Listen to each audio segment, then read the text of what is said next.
SIR అనే కార్యక్రమం ఏదైతే ప్రారంభం కాబోతా ఉందో ఆ విషయంలో కూడా చాలా కూలంకషంగా ఈ సమావేశంలో చర్చ జరిగింది. స్పెషల్ ఇంటెన్సివ్ రివిజన్ పేరిట మరి వెస్ట్ బెంగాల్లో దాదాపు 95 లక్షల ఓట్లు తొలగించడం జరిగింది, బీహార్లో 65 లక్షల ఓట్లు తొలగించడం జరిగింది. అట్లాగే రేపు తెలంగాణలో కూడా మే నెలలో ఈ ఎస్ఐఆర్ అనే కార్యక్రమం ప్రారంభమవుతా ఉంది. కాబట్టి ఈ విషయంలో పార్టీ మొత్తం కూడా టాప్ టు బాటం, గ్రామ స్థాయి నుంచి మొదలు పెడితే, బూత్ స్థాయి నుంచి మొదలు పెడితే స్టేట్ స్థాయి దాకా కూడా ఫోకస్ చేయాలని చెప్పి మా పార్టీ అధ్యక్షులు దిశానిర్దేశం చేశారు.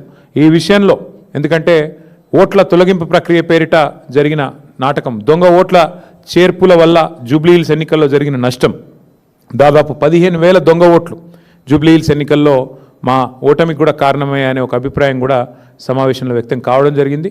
దానిపైన పార్టీ అధ్యక్షులు కూడా స్పందిస్తూ ఎస్ఐఆర్ జరిగే క్రమంలో, స్పెషల్ ఇంటెన్సివ్ రివిజన్ జరిగే క్రమంలో పార్టీ శ్రేణులు క్రియాశీలంగా ఉండాలి, యాక్టివ్గా ఉండాలి, తప్పకుండా మరి వెంటనే ఎప్పటికప్పుడు స్పందించాలి, ఎక్కడికక్కడ మరి అధికార పార్టీ చేసే ఆగడాలకు అడ్డుకట్ట వేయాలని చెప్పి కూడా తీర్మానించడం జరిగింది. ఎక్కడికక్కడ పార్టీ క్రియాశీలంగా top to bottom, booth level to state level పనిచేయాలని చెప్పి కూడా సీరియస్గా ఆదేశించడం జరిగింది.